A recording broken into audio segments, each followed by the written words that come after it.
One of the most athletic players in the league. The stage would be absolutely incredible for him to shine and really just garner a ton of excitement. What up, what up, what up? Welcome back to Sam Dunks, the weekly NBA show over at SlabStox. I'm your host, Sam.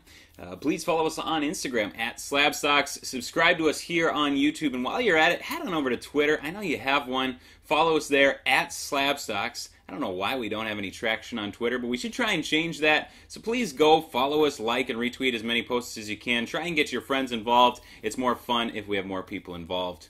Today, we are previewing the NBA restart. I'm recording this on Sunday, by the way, but it won't air until Tuesday, which means that by the time you're watching this, in 2 days, we're going to be watching real, meaningful NBA basketball. Sort of meaningful anyways. First up, Thursday evening, we have Jazz Pelicans, which means we'll get to see Zion take the court again, and then a big showdown between the Clippers and Lakers later that evening, which should be good as well. So a ton to look forward to as NBA fans. Before we go any further, a couple of loose ends to pick up from around the league. Just a bunch of NBA news that's been happening lately. I guess that's to be expected with things ramping back up, thankfully. Back on the 20th, Kings' second-year big man Marvin Bagley suffered a foot injury in his right foot after stepping on another player's foot while going for a rebound during practice. They're calling it a lateral right foot sprain, which I'm not going to try to explain. I don't totally understand it. But there are other good accounts out there for you to follow that will give you that type of information. I recommend you go check out the Sports Card PT on Instagram. He's a physical therapist, and he produces content revolving around that type of stuff for the card market. So better for you to go learn about that from him than from me merely just sitting here trying my best. Again, that's at the Sports Card PT on Instagram, PT as in physical therapy. The one thing I do know is that it's Marvin Bagley's right foot. His previous foot injury from earlier this season had been in his left foot, so those are unrelated, I assume. So that's positive, but it's just another in a long line of injuries for the young big man. So far in his career, he's had a sprained knee, a bruised pelvis, a left foot sprain, a right foot injury, a broken thumb, back spasms, and the list just goes on and on and on. And it's really pretty depressing. His rookie season, he missed 20 games. This season, he's missed 59 games, and he's missing the entire final playoff push. So, really just disappointing all around for the former number 2 overall pick.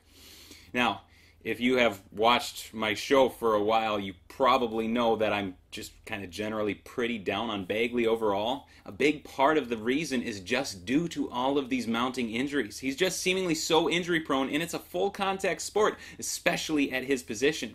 The lower leg and foot injuries are always pretty scary for big men, and he's had his fair share of both. I'm also down on him just from an on-court standpoint, but I really don't want to kick a man while he's down, so we'll just kind of leave it at that. His PSA 10 Prism Silver rookie cards have been going on best offers today for around $175. Again, this is Sunday the 26th. By the time this posts, that could change, obviously. It's pretty much right in line with where he's been since before the injury. And if I personally had anything invested in Bagley, I'd be selling right now. There's just so much risk at the moment, but I might be a little more risk averse than you. I don't know. There are a lot of Bagley believers still out there, and seemingly a ton of people that are still buying him at the moment on eBay, judging by current eBay sales. So if you want to sell, this could be a good chance for you to still be able to get a good price out of him. Another injury recently came to Domantas Sabonis, which is a huge disappointment to me. Plantar fasciitis in his left foot is what they're calling it, so big bummer. Hope he comes back okay next year. My gut says this really kind of takes the Pacers out of the playoffs. I think there was a chance that Oladipo played if everyone was healthy, but with Sabonis out, I wouldn't be shocked if Oladipo decided that he wasn't quite ready either. And then you're left with basically Brogdon and Miles Turner, and that's just not going to get you very far, as talented as those guys are. So pretty big disappointment for the Pacers overall. Some good news on the injury front. Just saw right before I started recording that Jonathan Isaac is getting ready to play for the first time in months on Monday. So by this viewing, obviously that's already happened. Huge boost to the Magic, although I wouldn't expect them to play too many minutes, and I don't expect the Magic to advance past the first round. So Isaac's return probably won't mean much for his card market right now, but it is encouraging for next year that he is already back. So we at least have next year to look forward to. Next bit of news. The Knicks have their next head coach, Tom Thibodeau. They announced that his hiring was imminent on Friday. They were working at the time on a 5-year deal as of the last reporting. That's the most current information I have. Certainly not the most inspiring hire, but I suppose it is probably better than Jason Kidd, who was the other name they were bandying about. I had mentioned a month or two ago that if this was the route the Knicks would take, I think it would pay pretty good dividends for Mitchell Robinson, and I still think that's probably going to prove true. We know Thibs is a grinder as a coach. He loves to play his players long minutes, and he really specializes on the defensive side of the ball. Good old Mitch Rob has averaged only 22 minutes per game through his first 2 seasons, with only 26 starts to his name. I would expect that all to change under Tom T. He's one of the best rim defenders in the NBA, and if he's getting as many minutes as he can before fouling out, Robinson absolutely should shine in New York. Plus, I mentioned it in my 2018 draft recap, but Robinson only averaged 3.5 fouls per 36 minutes over the last 10 games of this season, so maybe there's been some improvement there. I like Robinson a lot as a player. I think his position as one of the few exciting young guys in New York gives him a pretty unique spot as a good buy candidate for us, simply because of the marketing of the organization that's bound to be built out around him. His PSA 10 Prism Silver rookie cards have been going in the $160 range over the past week, so maybe just sell Bagley and invest in Robinson. I think that's a fine short-term trade, and we'll just hope that everything works out for Mitchell Robinson in New York. Next, another bit of coaching news for different reasons. I'm not sure if you saw this, but Bulls rookie Daniel Gafford was streaming on Twitch about a week ago. He was playing NBA 2K20 when one fan asked him if he liked Jim Boylan, and he gave just the funniest response I've ever heard. I'm just going to read it for you. He said, "I'm going to answer this question, but I'm not going to read it out. As a matter of fact, I will read it out. Do you like Jim Boylan? He all right. I don't like him a lot, but he okay. Got some things he can work on, got some things he can get better at as a person and as a coach. I'm not going to hate on him. I'm not going to hate on the man." Love that for a couple of reasons. A, because saying a bunch of negative stuff about a guy, both professionally and personally, then following it up with, "I'm not going to hate the man," is kind of a hilarious bit of trying to save face. B, this is Daniel Gafford, who I think is a pretty good player, but a 21-year-old second-round rookie is probably not the person you want announcing that you need to get better both as a person and as a coach. So kind of funny all around. I'm sure the Bulls didn't want that to happen, but these things do happen, especially for coaches of Boylan's ilk. I think we are all well aware by now of Boylan's coaching acumen. He's been maligned over the past few seasons, by me here too, no doubt about it. And now his own second-round rookies are going on the public record against him. We know he's not very well received in the locker room, but it's maybe even worse than maybe we before realized. Evidently, Karnisovas is doing his due diligence and background work on Boylan's coaching, and we still haven't heard what their plans are for next year. At this point, it is still Boylan. I still think they've got to get him out of there and bring in some new vision because, there's just a number of young players on this team that would benefit hugely once Boylan leaves. But at this point, who knows what they're going to do? I would not be surprised either way if he's here for one more year or if he's gone immediately. If he's gone, Kobe White, Wendell Carter, Lauri Markkanen, they're all destined to improve under a different scheme. So we'll just have to wait and see. You don't wish for anyone to lose their job, but at least it would help the other players. Last bit of news, and then we'll use this as a transition into our topic for the day. Bol, son of Manute Bol, one of the tallest players in NBA history. He really took the league by storm this past week. Bol took the NBA court for the first time in his career. He set the internet and particularly the card market on fire. His first start was against the Washington Wizards in a scrimmage. 16 points, 10 rebounds, 6 blocks, and even during the game his cards started to skyrocket. His raw Prism Silver rookies jumped from $60 to about $130 in 2 days. Today they're still going for around $100 to $130. They're all raw right now, so we expect some variance based on great ability.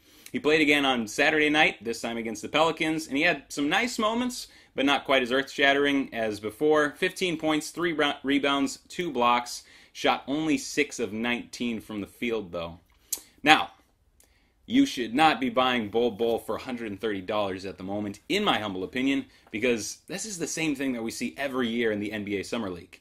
Now, these scrimmages have been a much higher level of competition than Summer League, but the surrounding discussions and hype are very similar between the two. Remember this past Summer League when Carson Edwards averaged 19 points and a 70% true shooting. Incredible stuff. didn't show up in the regular season. Lonnie Walker, he averaged 25 points. Or who could forget about the hype that was built around Anthony Simons and his 22 points per game and 65% shooting from deep last summer league? Going into the season, he was being labeled as a buy all around the card market. Although, I didn't see personally where the playing time was going to come from. And we saw that take place this year with his only 21 minutes per game and only 9 points per game to go with that. Or heck, hey, remember future MVP Kevin Knox from 2 summers ago? Or who could forget 2018 Summer League MVP Josh Hart? Yeah, this stuff just happens. We get excited about it, but we need to learn to temper our expectations. So Bol Bol had an awesome game in a scrimmage. But if you got carried away and bought during that run-up, you are bound to get burned, at least for a while. There's still a chance that it could come out right. Additional concerns come into play with Bol Bol. The Nuggets have been shorthanded lately, like many of the teams around the league, as they wait for all of their players to get healthy and arrive. I think they still only have like 2 wing players available or something like that. This is why he's been playing so many minutes. Sure, they want to see what he can do, but also they have no other choices at the moment. This Nuggets team is one of the deepest rosters in the league, and that's likely to continue next year as well. With Bol, we're going to have to run into the same problem that we've been seeing with MPJ. There's just not enough minutes to go around. I wouldn't be surprised at all to see some awesome games from Bol next season, just like we saw with MPJ this past year. But just based on the roster around him, I'm not sure that Mike Malone's going to be handing him more than 15 minutes a night. Probably not even that. And then the card market is going to go through the same roller coaster ride as we saw it did this year with Michael Porter Jr. That being said, it is hard not to like what we've seen from Bol so far. On paper, he's the perfect fit next to Jokic. A versatile defensive shot blocker that can shoot threes very well is literally exactly what Jokic's running partner ought to be. So I really hope we see some more of him over the rest of the regular season. It would be great to get him some more run, and I hope we see him more next season. He could really be an awesome pairing with Jokic if he develops, and then you throw out MPJ out at the 3. I'm liking that. Just wait a little bit more until you buy, though. I don't think he's going to be playing in the playoffs, and as we get excited for everyone else, his excitement is going to wane a little bit, and next season, I think we'll see it wane a bit more. Malone is just not likely to hand him minutes next year. Not hand over fist like he does with some of his other players. But he's the classic case of a future investment that you just wait until there's as little news about him as possible before buying. So future buy, maybe. We'll have to wait and see. But he's a sell at the moment if you are holding him. And otherwise, I would hold off until buying until a better moment in the future. So that brings us into the NBA restart. There are a number of players to keep our eyes on as the NBA resumes, and I'm not going to go through every player or even every team, and I'm not even really going to be talking prices or even really diving too deep into stats. I do just kind of want to lump a bunch of different players and teams together and talk them in a more general way for what we can expect and what we ought to be looking forward to. First up are the young guys that could see a real boost depending on how the 8th seed in the West shakes out. Right now, the Grizzlies hold that 8th spot by several games, but they are within spitting distance of the Trailblazers, Pelicans, and the Kings, and the Spurs also, for that matter. I have to imagine that whatever team gets into the first round and has the privilege of a first-round sweep at the hand of the Lakers, they're probably going to see some boost for some of its young stars. So if the Grizzlies hold on, Ja Morant is going to be taking center stage against a Lakers team with hardly even a guard available. That's good news for Ja's market. Some tough matchups for Jaren Jackson Jr. certainly, but getting him on the center stage in the NBA playoffs, it could mean good things for his market as well. Maybe the Kings somehow sneak in, although I think that's unlikely. But if they do, it's going to be on the back of De'Aaron Fox, one of the most athletic players in the league. The stage would be absolutely incredible for him to shine and really just garner a ton of excitement. Of course, if any team manages to make up the ground over the next 8 games and sneak into the 8th seed, it's most likely going to be the Pelicans. Zion Williamson was away from the bubble since July 16th to tend to a family emergency, but he's back now. He's on a short quarantine, and he should be back for the first game against the Utah Jazz. The only reason the NBA invited 22 teams to the bubble was because of Zion. Maybe not a lot of people have realized it yet, but this year's playoffs is going to be missing a ton of star power they're used to. Kevin Durant, Kyrie, Curry, Steph Curry, Klay Thompson, Damian Lillard, probably. None of them are going to be there. There's still a bunch of big stars left, but pretty huge hit compared to former years. you can't blame the NBA for doing everything it can to try and get Zion into the playoffs. Oh, and by the way, 22 teams, and you know who has the 22nd most difficult schedule? The easiest? The Pelicans. While the Grizzlies spend their 8 games against the likes of the Blazers and the Jazz and the Thunder and the Raptors and the Celtics and the Bucks, the Pelicans will be facing the Kings twice, the Wizards, the Spurs, and the Magic. So, if anyone is going to be making up the ground, you'd have to put your money on Zion and the Pelicans. I like a lot of the young guys there, not just Zion, but Ingram and Lonzo, who are both going to be playing their butts off to try and prove the Lakers wrong after they ship them off to New Orleans. You got Jackson Hayes, who's also a good young big. There's just a ton to like down there in New Orleans over the coming years, but I think that starts right now, especially if they can sneak their way into the playoffs, and that's not out of the question. Next category of players to watch would be the future faces of the league. So obviously Zion Williamson is one of those, and we don't need to rehash him again. We just finished with that. The other player in this category is clearly Luka Doncic. Do you realize that this Mavericks team just set the NBA record for the highest offensive rating for a season with an O rating of 116.7? That's insane. Almost a full point per game better than any of the Warriors juggernauts over the past few years. Instead, though, of having Kevin Durant and Klay Thompson and Draymond Green and Iggy and Steph, they were trotting out Luka Doncic and the current form of Porzingis, and then a whole bunch of guys like Tim Hardaway Jr., Seth Curry, Delon Wright, and Dorian Finney-Smith. Justin Jackson was playing meaningful minutes for the Mavericks this year. What we should take from this is that Luka Doncic is an absolute fiend on offense. And with Luka shouldering the load of a 37% usage percentage and a 29 points per game, the Mavericks had the best offense ever. That's incredible. Now, I have some reservations about the Mavericks' playoff chances this season. This might be a bit of a hot take. There's a super good chance that this is going to be super dumb in about a month. But depending on who their first round matchup is against, it wouldn't be terribly surprising to see the Mavericks bounced pretty quickly. And I hate to say this because it's always said about the Bucks, but the Mavericks could be that team that's super good in the regular season and then struggles in the playoffs. So much of the success relies on one player, and as good as that one player is in this situation, it still shouldn't be super hard for opposing teams to game plan against them for the playoffs. We know how this goes. Teams lock down on defense in the playoffs, and they do everything they can to neutralize their opponent's strengths in a way that just doesn't happen over the course of the regular season. Their first round matchup will likely be against one of the Clippers, Nuggets, or Jazz, and each one of those teams has a number of capable defenders that they'll be able to throw in Luka's way. I would never bet against Doncic, but I don't think that this is his year. Could be 100% off base on that, and if I am, that's okay. But let's just imagine for a second that he does get bounced with the Mavericks and gets bounced pretty quickly.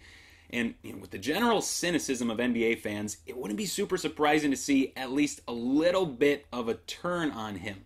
If that happens, I don't think it would be long-term at all. He's very soon going to be one of the faces of the league, and he's an incredible offensive talent, so perhaps we see a small cooling down period on him. But then, buy what you can, base, silver, optic, select, PSA 9s, whatever. It's all pretty good investment for Luka. The other option is that he starts to wreck the Western Conference already, and then his prices soar, and I look like an idiot. But it's only going to be one of those two things, so good luck at figuring out which one it's going to be. Next group to consider is those second-tier playoff teams that have a really good chance to make some serious noise, especially with the strangeness of the current playoff environment. I'm talking about the Toronto Raptors, the Boston Celtics, the Miami Heat, the Philadelphia 76ers, the Denver Nuggets, the Utah Jazz, Oklahoma City Thunder, and the Houston Rockets. Every one of these teams has guys who will be thought of in a much brighter light if they're able to dethrone one of the Clippers, Lakers, or Bucks. And this year in particular, it's really not out of the realm of possibility that one of these second-tier teams sneaks their way all the way in. If the Raptors make a deep run to the championship, they step out of the shadow of Kawhi Leonard, they stop getting disrespected and generally overlooked by the NBA at large, and there are a number of guys on that team that'll get a little more shine. Siakam, obviously, Van Fleet, OG Anunoby, Terrence Davis are some of those younger guys that will really have to excel for this to happen, and then they would position themselves pretty nicely in the card market for our investments. If the Celtics do it, obviously then you have Jason Tatum being thrust into that top 10 player consideration right now versus in the future, and his demand just goes through the roof. Jaylen Brown's demand really would start to skyrocket as well, maybe in a little lesser way than Jason Tatum. With the Heat, if they're making a deep run, it's a chance for Bam Adebayo to become that household name that he really probably already should be. Tyler Herro, he should have some opportunities to get hot from three in a way that people just really love to blow up during the playoffs. Kendrick Nunn could get some shine as well, although I don't think his game is quite as tailor-made for the playoff highlights like the other two Heat players that I just mentioned. Then we have the Philadelphia 76ers. You've probably heard Ben Simmons has moved to the 4 so that Shake Milton could start getting starts at point guard where Simmons had been playing. Ben Simmons has looked great through 2 scrimmages with that change. I'm sure he's always going to look good wherever he plays because that's just what he always does. He's extremely talented. Now he's supposedly added a new wrinkle to his game.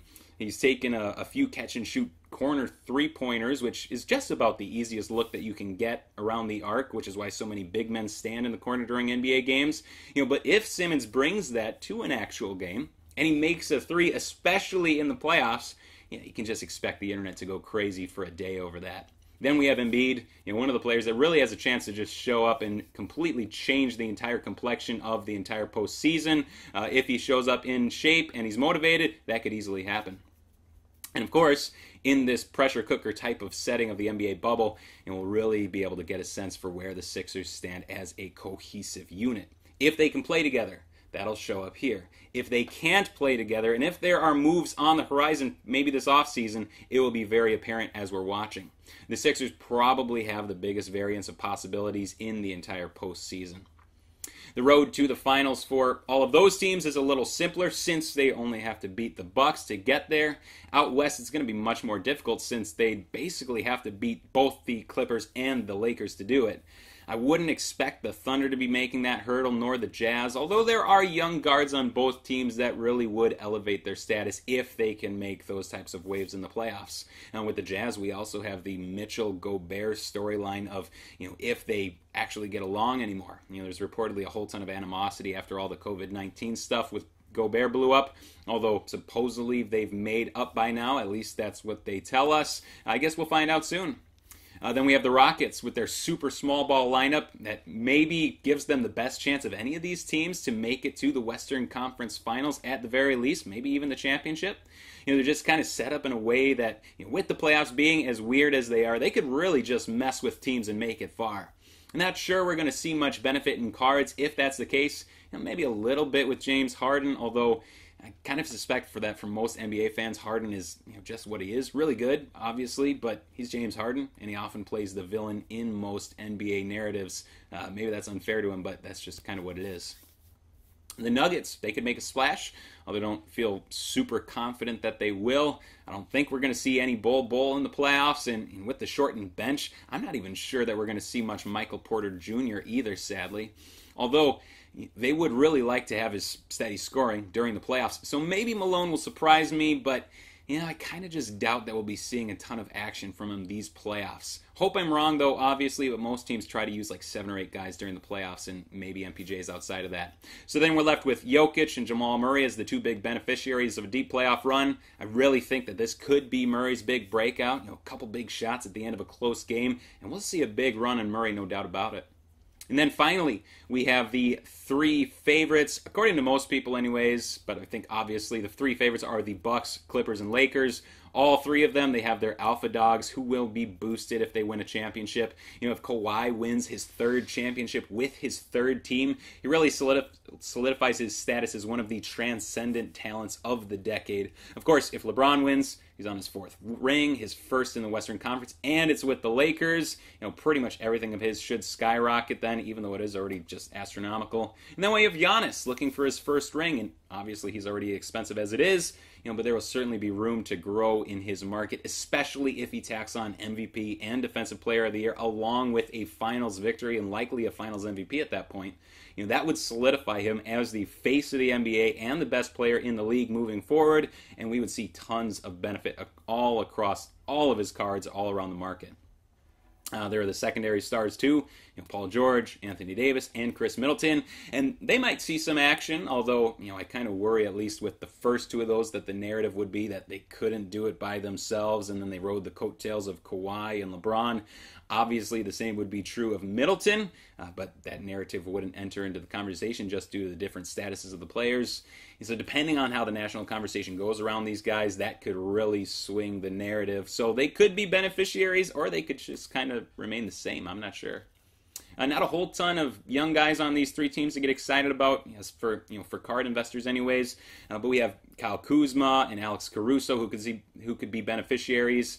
I'd hope that Kuzma scores like 20 points once in the playoffs, and then, if you have him still, sell him. Caruso, he's just one of those fan favorites, and he almost has to have an expanded role on the Lakers because of all the different players, especially guards, that the Lakers are missing from these playoffs. Ivica Zubac, he's been sneaky good all season for the Clippers, but he's probably not going to do enough to garner much national attention. More of just a steadying force down low for the Clippers and kind of an NBA nerd type of guy, not really a card guy, I don't think. And then there's my boy, the big ragu, Dante DiVincenzo. Did you know this past season he was ranked 49th in box plus minus, 27th in real plus minus, 18th in Raptor, the catch-all metric from 538, and he was 29th in PIPM. He's just super good all season, and still most people still really only think of him in connection with Villanova. I try to only bring him up every once in a while because he's one of my favorite players, and I have a hard time telling if I'm just looking through these rose-colored glasses at him. But he was objectively good all season. Put him in this heightened playoff atmosphere. He just has the type of game that not only shows up in the advanced stats, but it also really pops on the screen. If the Bucks make a deep run to the championship, there are going to be a lot of eyes on Dante that weren't before, and I would expect a lot of opinions to change. All right, there you have it. What I've prepared for you anyways. Fun to look at the NBA restart with you. Not as in-depth statistically as I usually like to do, but I think this topic kind of called for a more general approach. Feel free to keep this conversation going in the comment section, or feel free to shoot me a DM on Instagram. I have no problem answering DMs. I love to talk with you guys. That's all the time I have for today, though, so thank you so much for tuning in. We'll see you next week.